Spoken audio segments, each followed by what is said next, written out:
democracy looks like. Tell me what democracy looks like. This is what democracy looks like. What are we here gonna win? Democracy. Just say democracy. This is what happens. That's right. I did not. Look, it's right.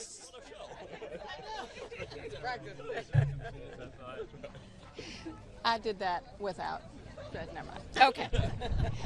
Good afternoon.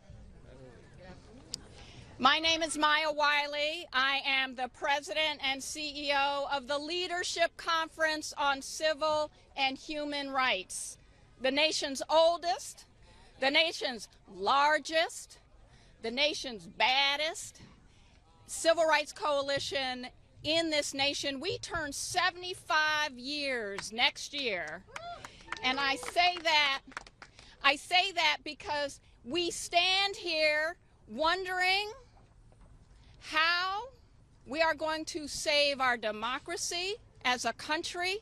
But we at the Leadership Conference, we with our over 200 national organizational members, many of whom are here today, we with our allies, our elected leaders who know and understand what democracy looks like, what it looks like to make sure that people decide who lead us, who know and understand that democracy is about the fair and just access to the ballot box, that democracy has always been born of struggle. It is not a promise, it is a commitment. And in 1965, when this powerful coalition won passage of the Voting Rights Act of 1965, it was not given to us. It was demanded by us, we the people.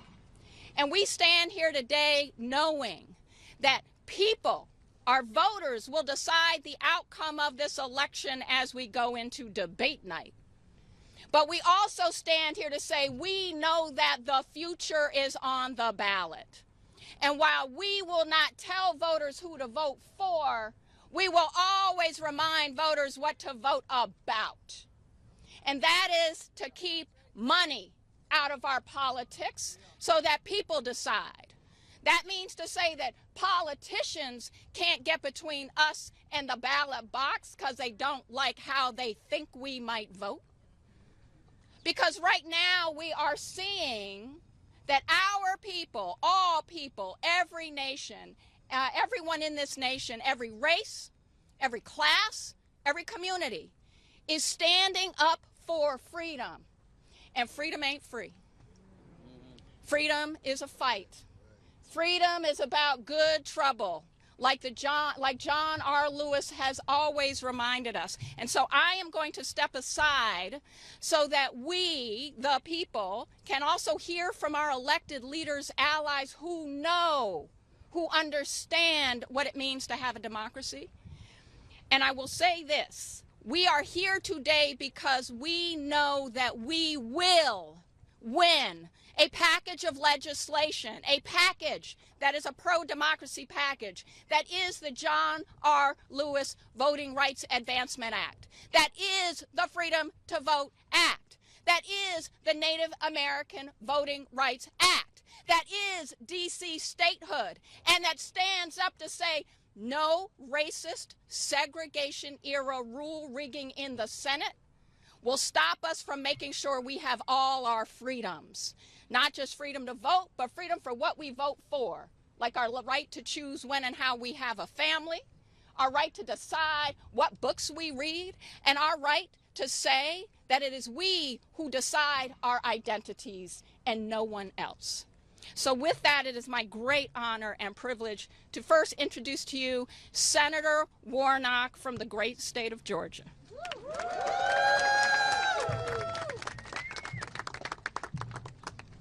A vote is a kind of prayer for the world we desire for ourselves and for our children.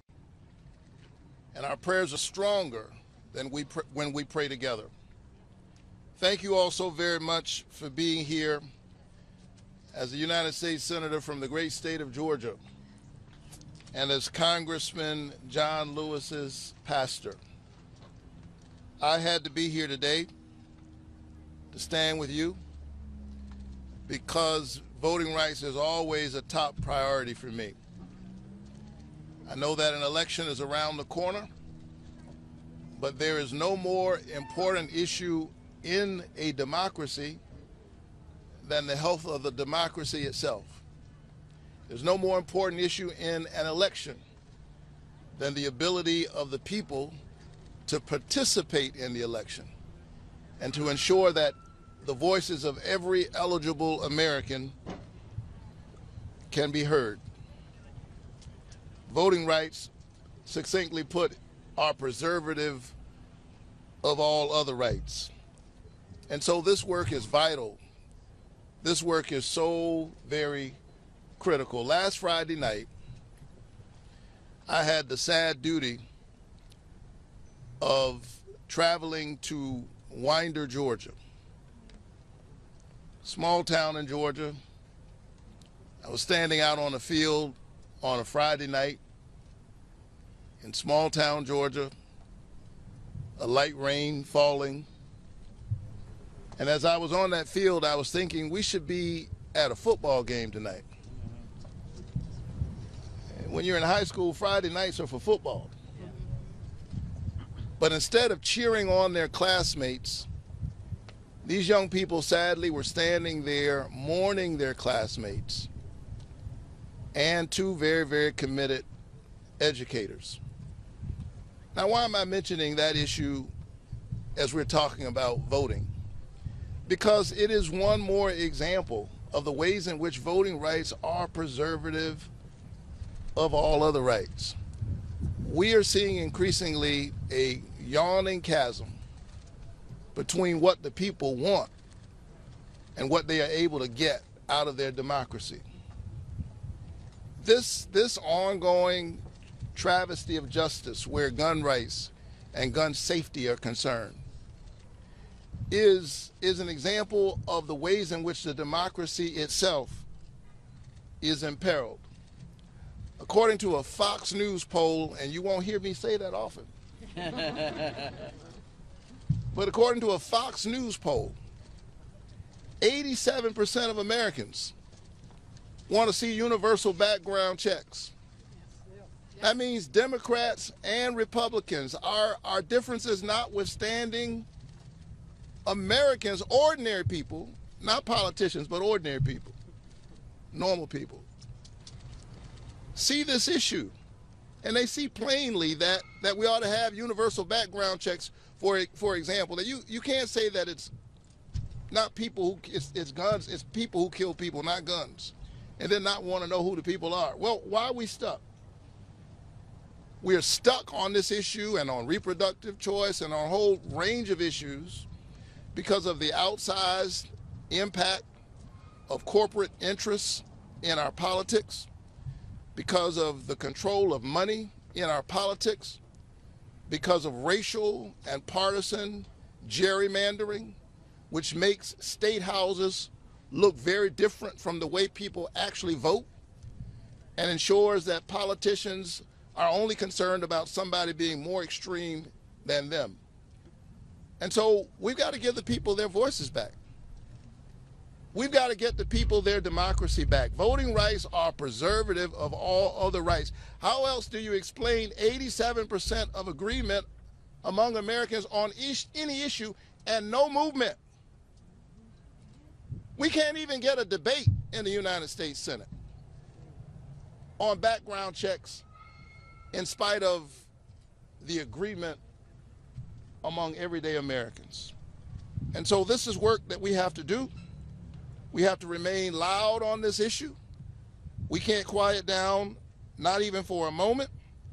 And that's why I'm glad to stand with you in advancing the importance of the John Lewis Voting Rights Advancement Act to ensure that we pass the Freedom to Vote Act, two bills that would not only protect the right to vote, but strengthen voting rights and voting access for every eligible American. So nothing, absolutely nothing could be more important We've got to save the framework in which we get to fight for everything else that matters. I believe that democracy is the political enactment of a spiritual idea. This idea that all of us have within us a spark of the divine, that we are a reflection of God's glory and greatness, and therefore we ought to have a voice in the future of our country and our destiny within it.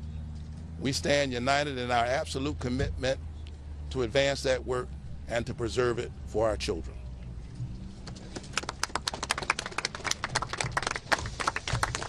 What do we want? Democracy. When do we want it? Now. What do we want? Democracy. When do we want it? Now. And now, it is my great pleasure to continue to introduce our powerful allies who are leading this fight for us in Congress. Representative Terri Sewell, who hails from Selma, Alabama. Please, Representative Sewell. Good afternoon. I'm Congresswoman Sewell. I proudly represent Alabama's 7th District, which includes the historic cities of Birmingham, Montgomery, Tuscaloosa, and my hometown of Selma. I am indeed honored to be with these amazing stakeholders as we once again say that voting rights matter. Representation matters, and it starts with the bedrock of voting. I am proud to be the author and sponsor of the John Robert Lewis Voting Rights Advancement Act in the House of Representatives. To begin, I want to recognize the many civil rights and voting rights organizations who have joined us today. I want to thank them not only for their advocacy, but also for their skill, their tenacity, their perseverance, and their extraordinary legal prowess. When our voting rights come under assault, it is the hardworking lawyers, activists, experts at these organizations, as well as their clients, who go to battle for us in courtrooms around the country. They are fighting on the front lines to ensure that our democracy works for every American, no matter their background.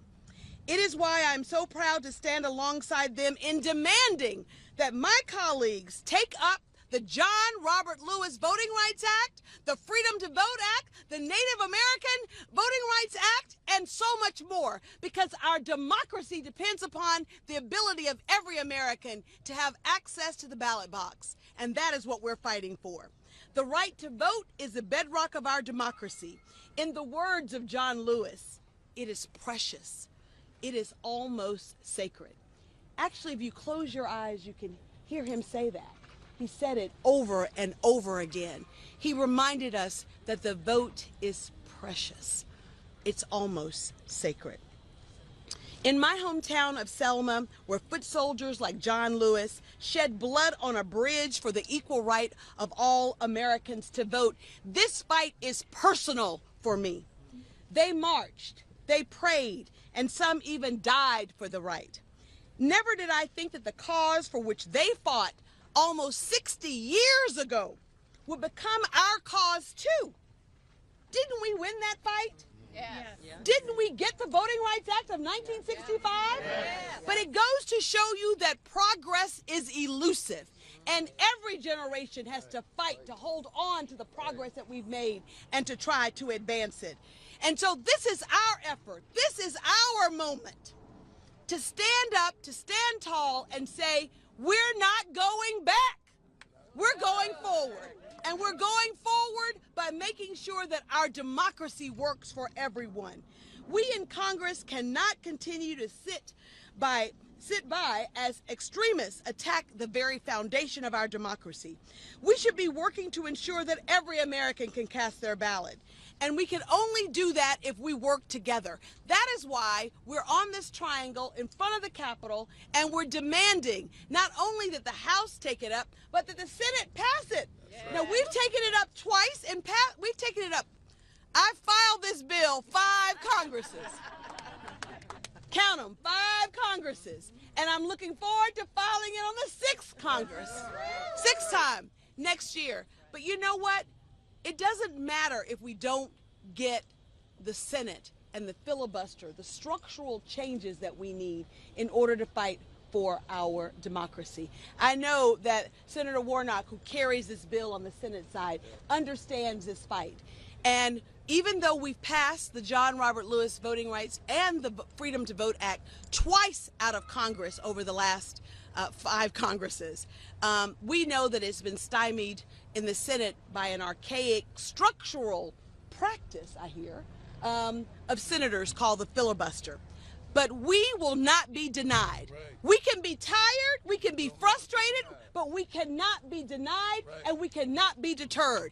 Just think, if John Lewis and those freedom fighters, if they had given up on that first attempt to march across that bridge, where we would be. Just think, they did it not once, not twice. We had the first attempt, which was Bloody Sunday, then the turnaround Tuesday, and we had the final march from Selma to Montgomery, which yielded the Voting Rights Act of 1965. So I proudly stand with all of these stakeholders to say that we are going to go forward, and we're going to go forward together. What do we want? Democracy. When do we want it? Now. What do we want? Democracy. When do we want it? Now. These are a package of bills that must go together. Together in order to ensure our democracy. And we will not stop, we will not rest until we get all of these bills and this package on the desk of a president to sign it into law. Thank you. Won't stop, can't stop. And we are together, united, and it is my great privilege to introduce, because it ain't just down south, it's also up south. So our great representative, Joe Morelle, come on now, up south. New York is in the house, y'all. Okay. Thanks so much. I'm Joe Morelle. I have the privilege of serving as the lead Democrat on the Committee on House Administration. And I first want to thank my dear partner and friend, a member of the committee, and also the chair, or soon to be the chair of the Subcommittee on Elections, my great friend Terri Sewell, for her leadership, her dedication, her commitment, and her enthusiasm, because she is always fired up about this, and I am grateful to have her as a great partner. I want to thank Maya for all the work she does, and I'm glad New York is in the house. For her and all the folks that are joined here today, and so many who are here in spirit for the tireless work. Thank you, Senator Warnock, for your inspiration always. And I do want to thank someone who's not here today, but whose commitment is steadfast, Democratic leader Hakeem Jeffries. When Hakeem, who is a longtime friend, we served in the New York State Assembly together and now get the privilege of serving together in the House. When he asked me to serve as the ranking Democrat on the House Administration Committee, he gave me one assignment and one assignment only: get these bills done. And, brother, I intend to do that. And I don't want New York to be lost in this, and I certainly have great reverence and respect for the work in the 1960s in Selma and Montgomery and so many places. But I'm a son of Rochester, New York. And Rochester, New York, long before that, had the most passionate and well-known advocates for voting rights, Frederick Douglass and Susan B. Anthony. So as a son of Rochester, it is in my DNA to fight for voting rights, and I am so proud to be connected to the fight and build on the accomplishments of so many, many people who have taken up the charge for so many years. And we are here together today to continue the fight and help bring America closer to its foundational promises. This is our task, and our task shared by our dear friends and partners at the Leadership Conference on Civil and Human Rights and the Declaration for Human Democracy and American Democracy. Thank you all for the work you do to ensure that every eligible voter, as the senator said, can make their voices heard at the ballot box. And a big thank you to all of them today, and all of you here today in support of the Freedom to Vote Act, the John R. Lewis Voting Rights Advancement Act, the Native American Voting Rights Act, and the D.C. Statehood Act. Together, these bills will protect and strengthen the bedrock of democracy, which is so fragile, so difficult. I think, Maya, you said it. This isn't something that happens today or tomorrow and we're set. We will defend democracy every single day of this republic's life, which we hope will go on for centuries and centuries to come. The Freedom to Vote Act will ensure every eligible American has access to the ballot, bans partisan gerrymandering, ensuring voters pick their representatives, not the other way around, and keeps dark money out of politics. John R. Lewis Voting Rights Advancement Act will restore the Voting Rights Act to its full strength and ensure every eligible American has equitable access to the ballot. The Native American Voting Rights Act expands pro-voter measures, providing ballot drop boxes, increasing early in-person voting opportunities, and validates tribal ID as an acceptable form of voting identification, something that you wouldn't think you'd have to write into federal law, but we do. These may be separate bills, the D.C. statehood. They may be separate bills. We will not just pass one of them. We will and call it a success. We cannot settle for passing one. We cannot settle for passing two. We will pass all of them. We must pass all of them. We cannot settle for anything less than fully protecting American democracy, fully funding our elections, fully protecting election workers who are putting their lives on the line to defend the right to vote, then keeping dark money and special corporate interests out of politics, and ensuring access to the ballot for every eligible American. Collectively, these bills preserve the sacred right to vote and unrig our broken system. So, again, I want to thank Terri Sewell for her leadership, her dedication. Thank you to all of you here, Maya, and all the groups that have assembled, Senators Warnock and Senator Klobuchar, who have been such leaders in this fight. And I want to take a moment, if I can, I don't know if there's a point of personal privilege, to thank a dear, dear friend, the leader of this effort, a mentor to me, an amazing colleague, someone who won't be there to vote officially for these bills in January, but will be with us both in body and spirit, and has been really the embodiment of this effort in the House, John Sarbanes, my dear friend. Thank you. God bless you. Well, you stole our thunder on John Sarbanes, but we're getting back there, and it's not a point of privilege, it's a point of pride. So, but I, again, am so honored to welcome our senator. I call her mine. I'm from an N state, she's from an M state. But Senator Klobuchar has been stalwart, as all these allies have been, a powerful voice and a consistent one. Senator Klobuchar. Thank you, Maya. Yay. All right.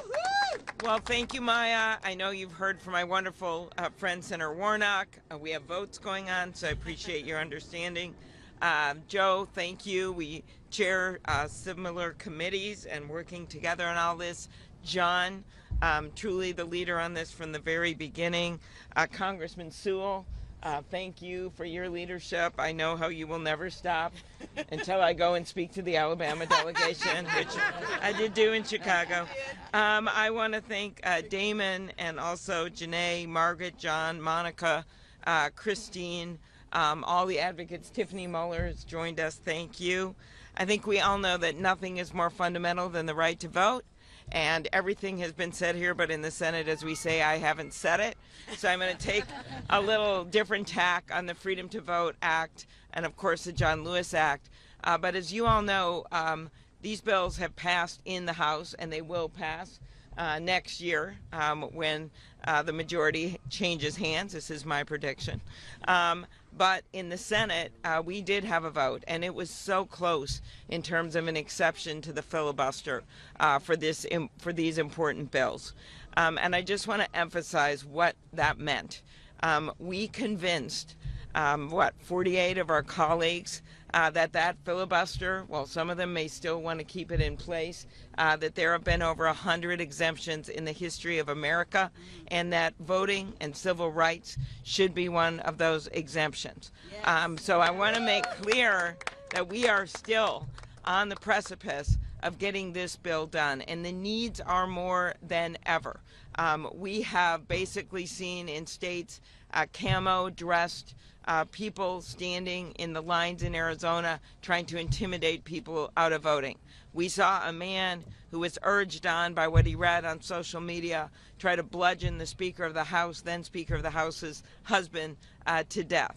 We have seen, as Senator Warnock probably shared with you, Saturday voting limited in Georgia, and him having to fight just to have voting the weekend before the election. We have seen states like Texas that will require only one ballot box in a county the size of my entire state. That is the kind of thing that is going on in the greatest democracy in the world, and we must keep it that way. And so I believe that our work in getting that bill in the initial vote, getting complete agreement of the Democrats in the Senate on the Freedom to Vote Act, which I thought people thought might have been impossible. But thanks to Senator Schumer's leadership, we were able to get that done. To be able to get many of our states, including my home state of Minnesota, to actually pass more of some of the reforms that were already in that bill, to be able to educate the public on what's been going on, not just in their state, but all over the country in terms of voter suppression. These are wins. But the big win is going to be for the people of this country when we get this bill passed. I just spent nearly every day of the 10-day Minnesota State Fair at the fair. And we have the highest voter turnout in the country. Sorry,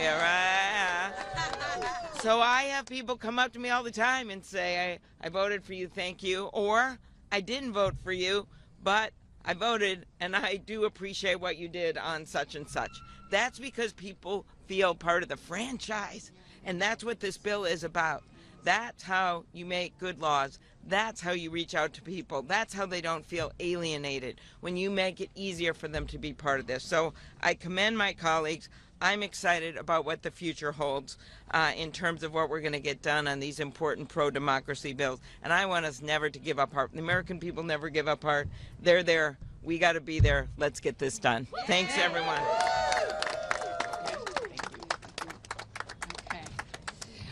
All right, so Joe Morelle may have stole our thunder, but I'm just going to say this. As a person whose people have once been in the back of the bus, the being last is not being last. And John Sarbanes, Representative John Sarbanes, has been both one of the brilliant heads and one of the passionate hearts around ensuring that we're protecting all aspects of our democracy.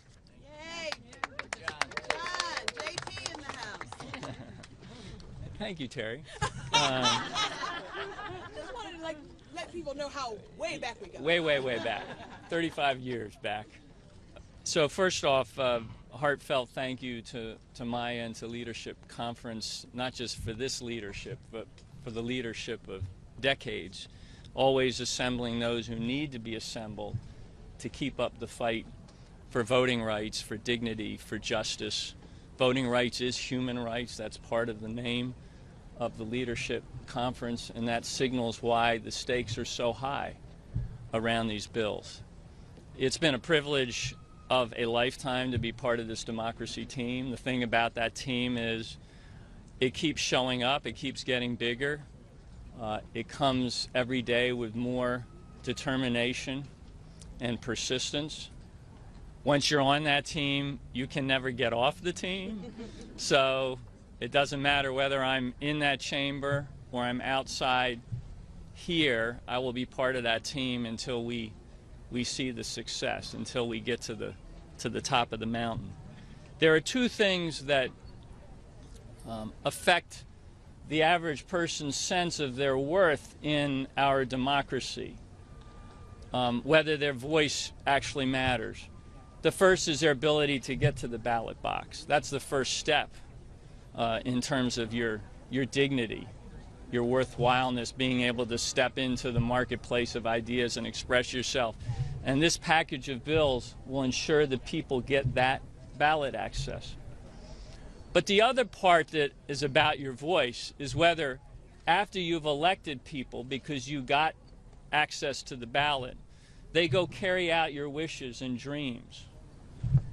And this is where we've seen so many people frustrated and angered and plunged into deep cynicism for years now because they elect lawmakers who come to Washington and other places but get influenced and captured by big money, by corporate interests, by dark, sinister voices that want to take over the democracy for themselves. So that's the other critical piece of this, the other pillar.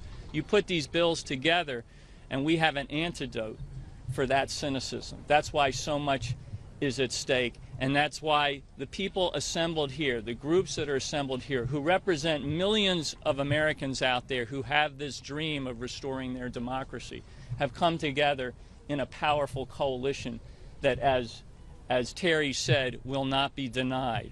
With the advocacy of people like Senators Warnock and Klobuchar, Joe Morelle, Terri Sewell, and all the others who stepped up behind this effort, and the support and the teamwork that's represented by the others that are here today, we will not be denied, as Terri says. And I'll just leave you with one last metaphor. This team is assembled at base camp because we have a mountain to climb. And what we're waiting for is for a clear day, for the clouds to part, for the winds not to be too blustery, to start that journey up the mountain. We have everything packed. All the gear is packed. That's what's in these bills. It's been in these bills for 3, 4, 5 Congresses. It represents the input of legislators channeling the hopes and dreams of the people they represent that made its way into legislation for decades, including John Lewis's legislation, the Voter Empowerment Act, which is right there at the front end of the Freedom to Vote Act. So our bags are packed, and we're waiting for a clear day to go up that mountain. And that path is a procedural path. That's the path in the Senate that decides that you can no longer deny the majority will of the American people. And everybody here is equipped and ready to take advantage of that clear day, that moment. We hope it's coming soon. We believe it's coming soon. And when it comes, we will be ready. So thank you all for being part of this effort.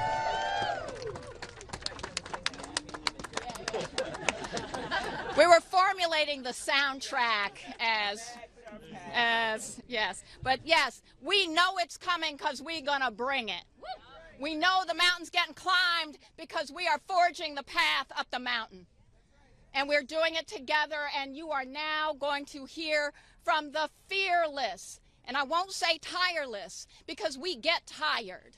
We get angry, and we don't stop, because we come from peoples who have had to fight to get us where we are, and we know it is a relay race, and the baton has been passed. The ancestors gave us the assignment, and we are on mission, and we are up the mountain. With that, I am privileged to, I'm actually not supposed to introduce everybody, so I'm just going to be very quick. But I just want to make sure I bring up my president, Elsie Cook Holmes, president of Delta Sigma Theta. And let me just say this. The Divine Nine, you may have heard about the Divine Nine in the news of late. But let me just say, the Divine Nine is a part of this coalition. The Divine Nine is one of the things that we know is in conversation that a lot of Americans haven't heard of. But you're going to hear of us now. That's right. Thank you, Maya. My name is Elsie Cook Holmes, and I'm the proud international president and chair of the board of directors for Delta Sigma Theta Sorority Incorporated. It is such an honor to stand here today, united with the ACLU, the Leadership Conference, the Legal Defense Fund, and all of our other allies in the relentless fight for the federal voting rights protections that we know that we need. Delta Sigma Theta was founded on the principles of social justice and advocacy. Since our historic participation in the Women's Suffrage March in 1913, we have been at the forefront of the fight for voting rights, understanding that political empowerment is the backbone of social change. The passage of the 19th Amendment was not the culmination of our efforts, it was only the beginning. For over a century, we have dismantled barriers for voting and have stood unwavering against all forms of discrimination that seek to silence marginalized communities. This fight is really deeply personal to me. As a Texan, I'm a resident of Texas at this point. I am one of the 29 million people affected by the harmful Senate Bill 1, a law designed to strip voting rights from people of color and those with disabilities.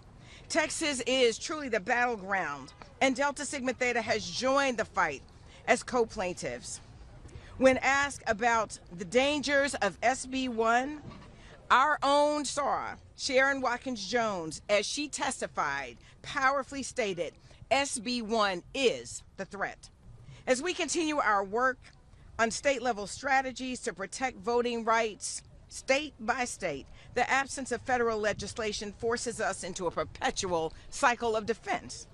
We stand firmly behind the John Lewis Voting Rights Advancement Act, and the Freedom to Vote Act, along with the Native American Voting Rights Act and D.C. statehood, all of which advocate for the comprehensive reforms that our democracy desperately needs.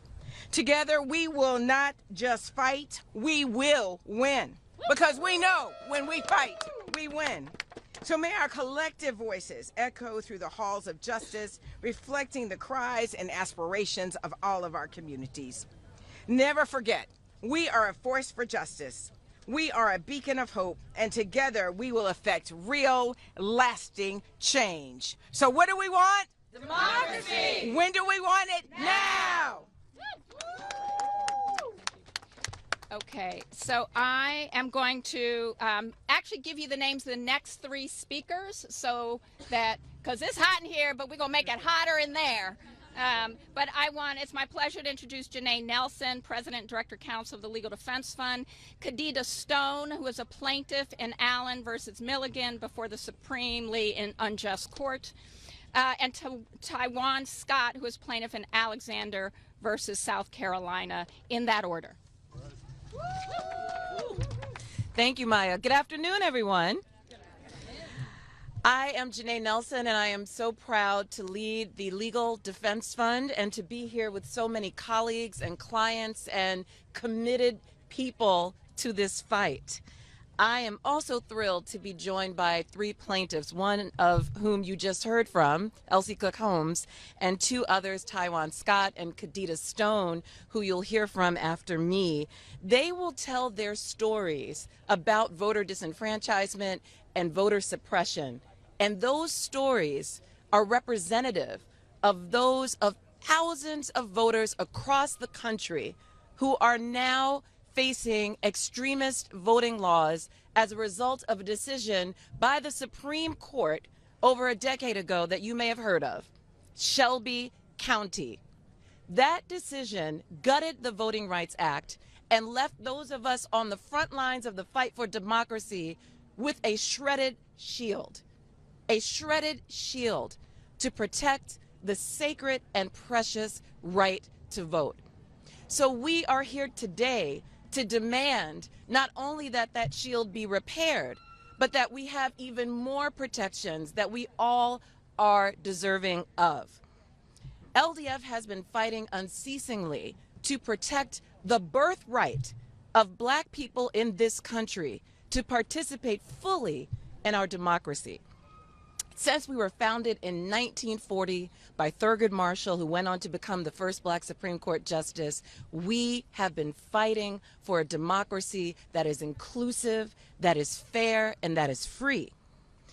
Our friends at the Brennan Center have done some research, however, on what has happened since Shelby County was decided. And they report 103 restrictive voting laws in 31 states since that decision. During the 2024 legislative session, 291 restrictive bills were introduced in states across the country. And when people go to vote this November, in 28 states, they will be facing voting laws that they did not face in the last presidential election, voting laws that restrict their right to vote. But with the courage and conviction of our clients, of the communities that we serve, and of our colleagues in Congress, we are still winning. We have won a new district in the state of Alabama that will allow Black voters the opportunity to elect a candidate of their choice. We did that. We have won another congressional district in the state of Louisiana that will allow Black voters to elect a representative choice. We did that. We are winning. We have passed state voting rights acts across states in this country when the Congress would not do it on a national level. We did that, and we will continue to do it. But we still need more protections. And so that's why we're here today. We are here to demand that the John R. Lewis Voting Rights Advancement Act, the Freedom to Vote Act, the Native American Rights Act, and D.C. statehood get passed in the next Congress on day one. That is the mandate that we are issuing today.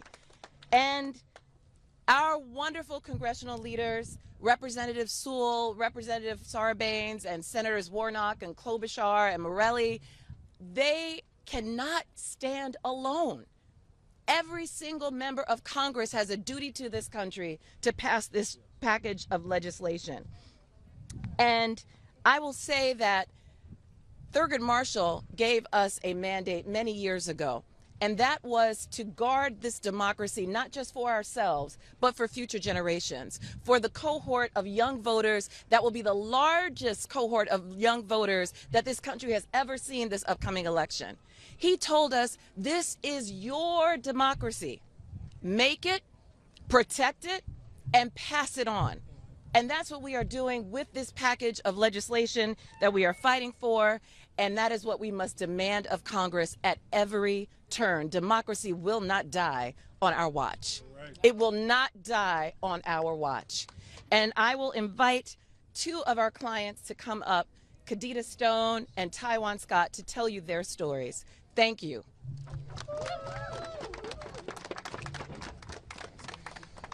Thank you, Janae. I'm so honored to be here.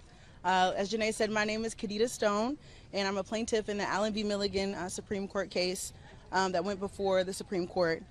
This case successfully challenged our state's racially discriminatory congressional map, which led to a second congressional district for the state of Alabama, but it also reaffirmed Section 2 of the Voting Rights Act. Democracy is something that has defined our country since the beginning of time. The Founding Fathers came to this country because they wanted a democracy. Well, unfortunately, that same democracy they sought out is now facing an extreme threat. Our democracy is at a critical juncture, and this moment is our last chance to protect what we hold dear, a system where every voice counts, and every vote matters. The right to vote is at the heart of our democracy. It allows us to shape our future, hold our leaders accountable, and ensure that our government reflects the will of the people. But right now, as I said before, it is under attack. Since the 2013 Shelby County v. Holder decision, we can keep parts of the Voting Rights Act. We've seen a troubling rise in efforts to suppress the voices of communities of color. These weren't just any key parts. They were parts that sustained our voting rights and prevented attacks from happening. Unfortunately, anti-democracy extremists have exploited this gap by passing restrictive voting laws that disproportionately impact voters of color and threaten the very foundation of our democratic system. I want to talk about my home state, Alabama, for a second. Most recently, the state enacted SB 1, making it a felony punishable by up to 10 years in prison to help voters apply for absentee ballots. If the John Lewis Voting Rights Act had been in place, such a law would have been blocked before it could even take effect. Similarly, states like Alabama, Mississippi, and New Hampshire lack early voting periods, making it harder for working people, voters of color, and those with disabilities to cast their ballots. Now, everyone doesn't have the luxury of voting on Election Day, so we need to make sure that we are allowing flexibility for people to make sure that their voices can be heard. If the Freedom to Vote Act were in effect, these voters would have access to early voting and ensuring a fair and more accessible election process. But this isn't just about voting. This is all about the things that are tied to our livelihood. This is about reproductive rights, the option for women to choose what they want to do with their body. This is about environmental protections, creating a community and an environment that we all can truly thrive and live in. This is about labor rights, making sure that everyday workers are protected from the inhumane conditions that factories place on people. Workers make our country what it is. And this is also about LGBTQIA+ rights. It's about allowing people to love freely and without fear. But truly, most of all, it's about every single American having a voice at the place where it matters the most, the ballot box. I hear people say, oh, voting doesn't matter, my vote doesn't count. Well, if your vote didn't matter, why are we witnessing a range of tactics that are harming our democracy? From new voting barriers and partisan gerrymandering to criminalizing election administration, those are not just inconveniences, but direct attacks on our ability to participate.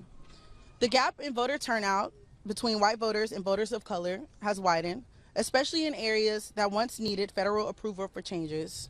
Hundreds of thousands of votes from voters of color were lost in the 2022 midterm elections due to these barriers. Since Shelby County, more than half of the states have enacted restrictive voting laws. Although some have been blocked or repealed, many are still in effect. continuing to disenfranchise people and undermine our democratic process. This is why we urgently need action from Congress. The John Lewis Voting Rights Advancement Act, the Freedom to Vote Act, Native American Voting Rights Act, and DC statehood are crucial to defending our democracy and ensuring that every voice is heard. These bills are not just about voting, they intersect with broader issues of justice and equality. Protecting the right to vote also advances racial justice, economic equality, and so much more. So I'm asking you, along with this growing coalition, advocating for these critical bills. Your voice, your advocacy, and your vote are vital. And I'm asking each of you to call on your congressional members, the people that work for you, the people that are supposed to answer the call to bettering the communities that you live in, call on them to act now and restore the integrity of our democracy. Together, let's ensure that our democracy remains strong and that every voice is valued. And before I leave, I want to ask y'all one question. What do we want? Democracy! When do we want it? Now! Thank you.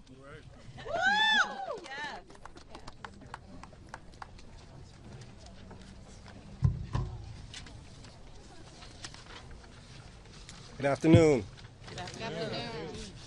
My name is Taiwan Scott, but you can call me Ty.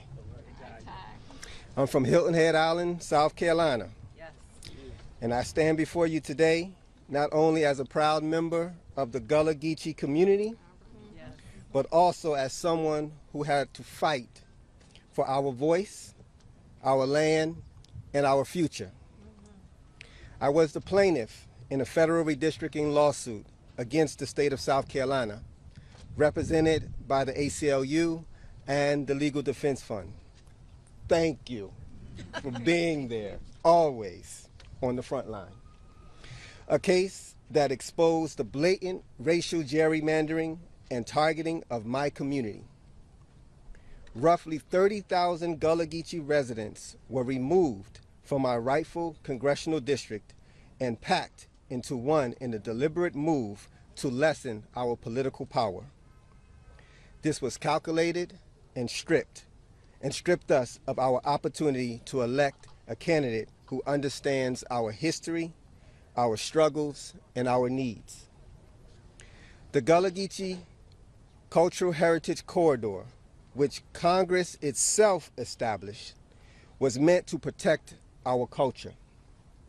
But instead of support, we find ourselves marginalized, our voices diluted, our representation weakened.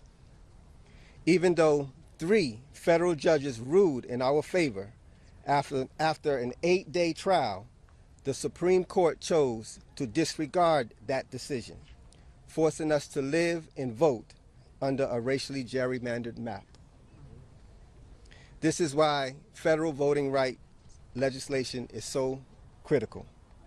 The John Lewis Voting Rights Advancement Act, the Freedom to Vote Act, Native American Voting Rights Act, DC statehood, all of these bills are about protecting the voices of communities like mine. Our voting rights are not negotiable. We matter. Our history matters. And we have come too far to be silenced again. Thank you. Thank you. And our next 3 speakers, my friend and ally John Yang, President and Executive Director of Asian Americans Advancing Justice, Monica Hopkins, Executive Director of the American Civil Liberties Union, DC, and Margaret Huang, President of Southern Poverty Law Center, and also my friend. Good afternoon. My name's John Yang. I'm the President and Executive Director of Asian Americans Advancing Justice, AAJC, whose mission is to advance the civil and human rights of Asian Americans and to promote a fair and equitable society for all. Under the dictionary, democracy is a noun, but I also think that we need to treat it as an adjective, descriptive of who we are as a people. It is also a verb, describing the actions that we need to take to defend who we are as a people. So what does this mean for Asian Americans? Asian Americans are the largest and fastest growing racial group here in the United States. We're naturalizing and voting in places that people oftentimes don't think about, including in the South, including in the Midwest, including in the Southwest. But while we do that, we likewise are encountering barriers to that voting that prohibits us from exercising our voice on the issues that matter to us as all Americans, whether it is on the economy, healthcare, reproductive rights, or any panoply of issues. For Asian Americans, one special issue that we have is related to language. Asian Americans are not a monolith. We represent over 100 different races and ethnicities. We represent over 1,000 different languages and dialects. And what that means is that about 3/4 of our population speak a language other than English at home. About 1/3 of our population are what is called limited English proficient, where we have trouble navigating in English. But although that might sound complicated, this isn't rocket science in terms of making sure that we have access to the ballots. Election officials should know what their communities look like, should know what sort of resources their communities need. When it comes to Asian Americans, that means making sure that voting materials are translated, whether it is ballots, whether it is voter registration materials, whether there's explanations with respect to referenda and initiatives that are so important to our community. When it comes to the polling place, it is ensuring that we have the assistance that we need at the polls and that we are not restricted because of who we look like, stereotypes that might exist, or even how we sound. The brutal reality is this. Asian Americans and people that have limited English proficiency are no less citizens because English is not our first language. And that is why voting rights legislation is so important to our community, to make sure that we have the ability to exercise that right to vote, we have the assistance that we need, and to make sure that we lift up our voices in unison with everyone else, to make sure that democracy is a verb, it is an adjective, and it is also a noun. Thank you very much.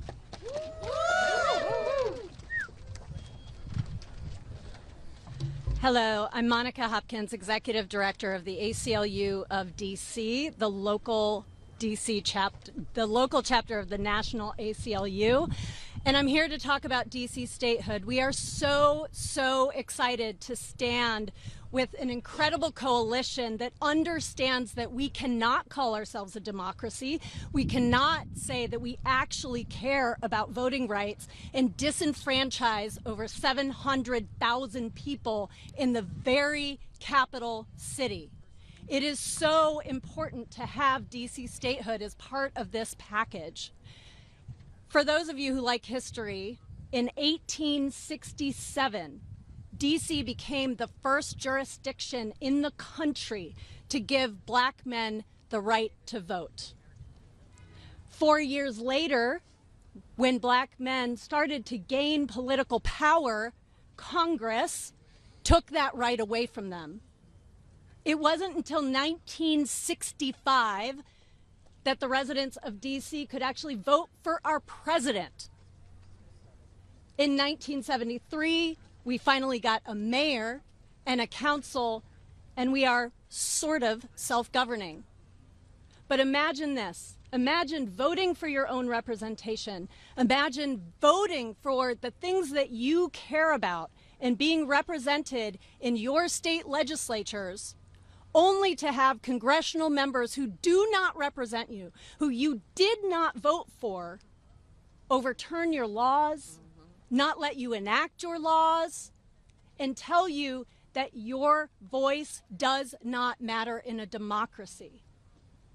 The time for DC statehood is now.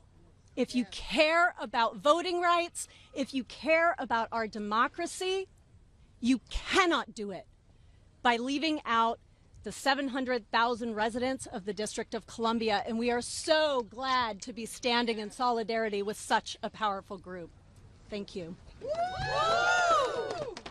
We're going to get the hook zone, but I'm just going to say we have so many powerful leaders. I'm going to ask the last four to come up all at once so that we can just move efficiently, because every single leader, every single organization matters. Thank you, Maya. I'm Margaret Huang with the Southern Poverty Law Center. The SPLC has called the Deep South home for more than 50 years. The South is the place where democracy has been fought for and won time and time again. That's why we understand that the fight to protect the fundamental right to vote is especially important for the folks in the South and is as urgent today as ever.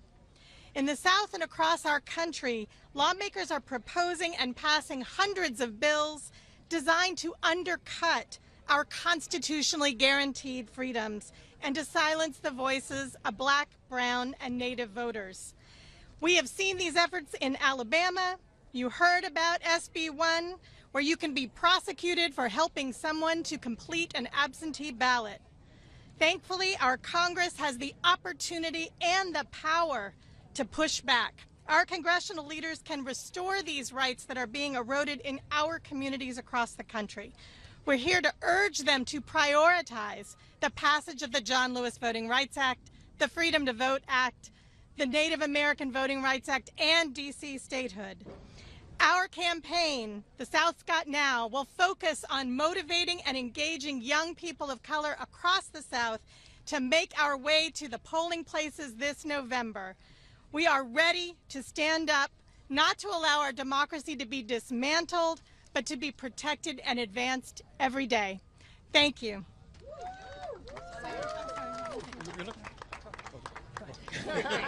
All right, deference.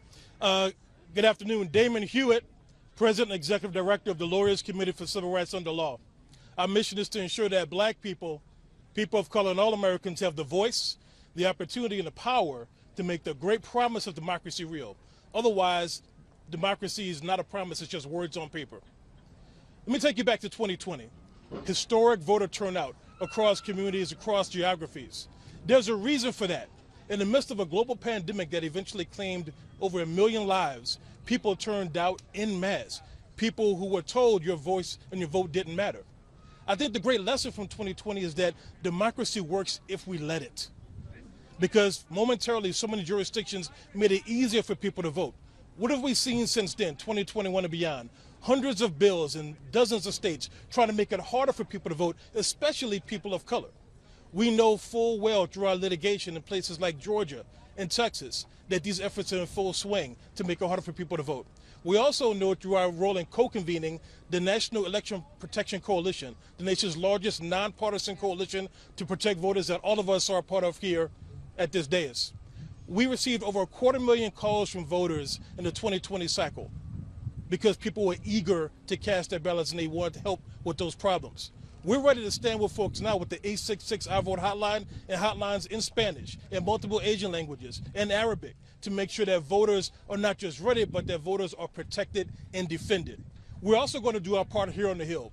We need this package of legislation because, look, as our sister friend said earlier, we get wins using the tools we have, but my friends, we need more tools and a bigger bag of tools, and we're not going to stop until we get it.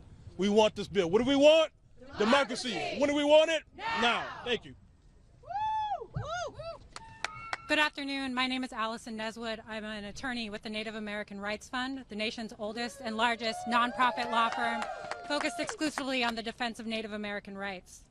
This past summer marked 100 years since the Indian Citizenship Act conferred citizenship on all Native Americans. Yet, 100 years later, Native people are still fighting for the most fundamental right of that citizenship, the right to vote.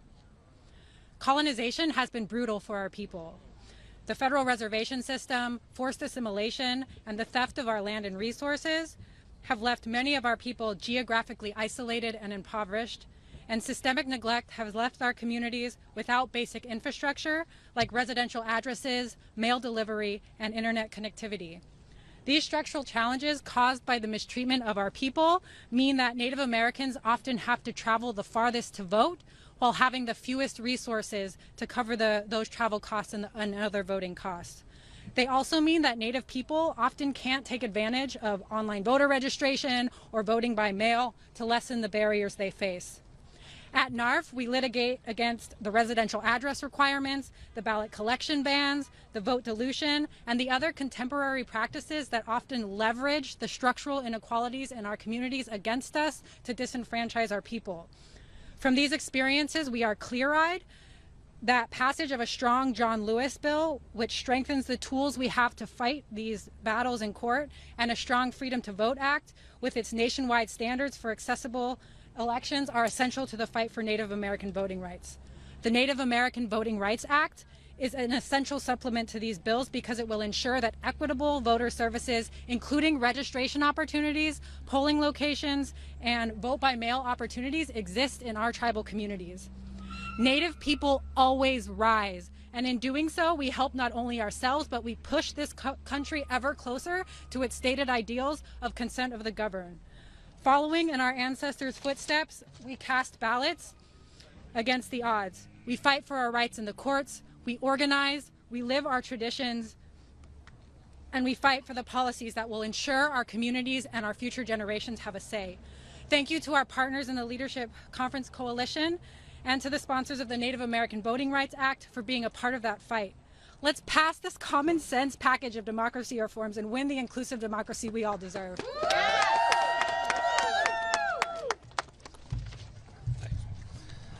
Thank you. Good afternoon. My name is Valerio Martinelli, and I'm the Legislative Director for the National Association of Latino Elected and Appointed Officials, the leading nonprofit, nonpartisan organization that facilitates full Latino participation in the American political process. Our constituency encompasses the more than 7,000 Latino elected and appointed officials nationwide, and it includes Republicans, Democrats, and Independents. Naleo Educational Fund has been at the forefront of efforts to increase Latino voter participation. Nationally, we provide information and assistance to voters through our year-round bilingual hotline, 1-888-VEI-VOTA, and through dissemination of voting rights educational materials. Through these efforts, we have developed a deep understanding of the obstacles to full Latino participation in our nation's electoral process. The Voting Rights Act of 1965 has historically been one of the most powerful tools to protect Latinos and other underrepresented groups from discrimination at the ballot box. Unfortunately, in 2013, these voters lost the protection of a critical component of the VRA through the U.S. Supreme Court's decision in Shelby County versus Holder. After that decision, states and localities throughout the nation were able to pass unfair and restricting voting laws. These laws and practices have created new obstacles for Latino full political participation and fair representation. This is why we need to enact the John Lewis Voting Rights Advancement Act. This bill will modernize the full protections of the historic Voting Rights Act by restoring strong federal review of voting charge changes by states and localities with a documented history of discrimination against Latinos and other underrepresented groups. It would also establish a process for federal review focused on measures that have historically been used to discriminate against these groups. This process would prevent the spread of voter suppression legislation in areas with emerging racial, ethnic, or language minorities, where there might not yet be a strong documented history of discrimination. The Voting Rights Act has historically enjoyed support across the political spectrum, and we're committed to working with all members of Congress to restore the strength of this critical legislation. In the Shelby decision, the U.S. Supreme Court did acknowledge that there is still discrimination in our nation's electoral process. The Voting Rights Act needs to have stronger, robust safeguards to combat this discrimination. For this reason, we urge all members of Congress to work in a bipartisan manner to enact the John Lewis Voting Rights Advancement Act and make our democracy more responsive to all our nation's voices. Thank you. Thank you. Last and never least.